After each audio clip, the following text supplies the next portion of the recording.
আমি জুহা, বাসা যশোর। সঙ্গত কারণে গ্রামের নাম বলতে পারছি না। গল্পটা শুরু হয় 2019 সাল থেকে। আমি কারিগরি শাখায় পড়তাম, আর কারিগরি শাখায় ক্লাস 9-এও বোর্ড পরীক্ষা হয়। 2019 সালে ক্লাস 9-এর বোর্ড পরীক্ষায় সিট পড়ল কাছের একটা হাই স্কুলে। যেহেতু বোর্ড পরীক্ষা, তাই অন্যান্য স্কুলের কারিগরি শাখার স্টুডেন্টদেরও ওই একই স্কুলে সিট পড়ল।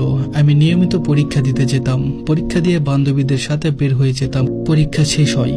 এই পরীক্ষার হলে আমি কাউকেই চিনতাম না, শুধুমাত্র আমার বান্ধবীদের ছাড়া। আমি কারোর সাথে কথা বলতাম না। এভাবে একটা বছর যাওয়ার পর সময় আসলো এসএসসি পরীক্ষার। এবার সিট পড়লো একটা কলেজে। আমার যে রুমে সিট পড়েছিল, ওই রুমে ক্লাস 9-এর বোর্ড পরীক্ষার সময় যে স্কুলের স্টুডেন্টদের সাথে আমরা বসে পরীক্ষা দিয়েছিলাম, সেই স্কুলেরই কিছু স্টুডেন্টদের সাথে সিট পড়লো একই রুমে। আমার পাশে বসলো একটা ছেলে, নাম ছিল বোরহান। ওখান থেকেই আমি তাকে চিনতাম, তার নাম জানতাম। পরীক্ষার দ্বিতীয় দিন আমি একটু তাড়াতাড়ি পরীক্ষার হলে ঢুকে গেলাম। গিয়ে দেখি বোরহান আগে থেকেই বসে আছে।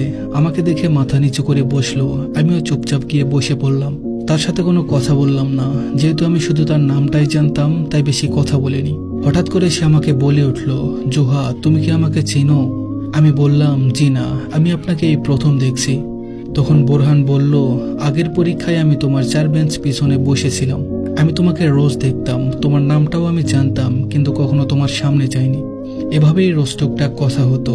আপনি থেকে তুমি, আর তুমি থেকে আমরা দুজনেই তুইতে চলে আসলাম। পরীক্ষার শেষের দিন। পরীক্ষা শেষে বাইরে দাঁড়িয়েছিলাম, সব বান্ধবীদের সাথে একসাথে বের হবো, তাই হঠাৎ বোরহানদের স্কুলের কিছু ফ্রেন্ড আর বোরহান মিলে আমাদের সামনে এসে বলল, চল আজকে শেষ দিন, সবাই মিলে একটু চা খাই। আমরা সবাই রাজি হলাম। চা খাওয়া শেষে বোরহান আমাকে এক পাশে ডেকে বলল, তোর ফেসবুক আইডিটা আমাকে দিবি, মাঝে মাঝে একটু কথা বলতাম। আমি কিছু না ভেবে আমার ফেসবুক আইডিটা ওকে দিলাম। বাসায় যাওয়ার পর মেসেজ দিল, আর হয়তো আমাদের দেখা হবে না, তাই না? আমি উত্তরে বললাম, হয়তো না, কারণ তোর বাড়ি আমাদের বাড়ি থেকে 13 কিলোমিটার দূরে। তোর ওখানে অনেক কলেজ আছে, তুই ওখানে ভর্তি হবি, আর আমি আমাদের এখানে কলেজে ভর্তি হব, তাই দেখা হওয়ার সুযোগ হয়তো হবে না। এভাবে টুকটাক হাই হ্যালো কথা হতো, এর বেশি কখনোই কথা হয়নি। তারপর এখানে আমি একটা কলেজে ভর্তি হই। কলেজের নবীন বরণ অনুষ্ঠান ছিল।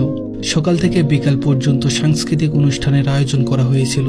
যেহেতু আমরা নবীন ছিলাম, আমাদের বলে দিয়েছিল তোমরা তাড়াতাড়ি চলে আসবে। সে অনুযায়ী আমরা সকালেই কলেজের মাঠে হাজির হয়ে যাই। সকাল 10টার দিকে মাইকে গান চলছে। আমি আর আমার 2টা বান্ধবী মিলে ঝালমুড়ি খাচ্ছিলাম। হঠাৎ করে বোরহান আসলো।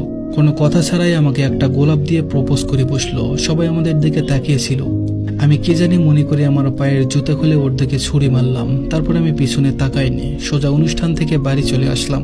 বিকেলের প্রোগ্রামে যাওয়ার সাহস হয়নি। বাড়ি আসার পর ফোন বন্ধ করে রেখেছিলাম, যেন ও আমাকে কোনো ফোন দিয়ে হুমকি দিতে না পারে। আসলে আমার মনের মধ্যে ভয় ঢুকে গেছিল। আমি সবার সামনে ওকে জুতা মেরেছি, হয়তো আমার কোনো ক্ষতি করবে। পরের দিন ছিল শুক্রবার, তাই কলেজে যাওয়ার কোনো প্যারা ছিল না। কিন্তু শনিবার আমার বান্ধবীরা সবাই আমার আম্মুর ফোন করে আমাকে কলেজে যাওয়ার জন্য অনেক জোর করলো। প্রথম দিন ক্লাসে যেন আমি মিস না করি, সবাই অনেক অনুরোধ করলো। আম্মু অনেক বকা দিল, আমি কেন কলেজে যাব না এটার জন্য। কোনো উপায় না পেয়ে ভয়ে ভয়ে রেডি হয়ে কলেজের দিকে গেলাম। কলেজের দিকে যাচ্ছিলাম আর মনে মনে ভাবছি, যদিও আমার কোনো ক্ষতি করে, যদি আমার মুখে এসিড ছুঁড়ে মারে, তখন আমার কি হবে। যাক, কোনো সমস্যা ছাড়াই কলেজে পৌঁছে গেলাম।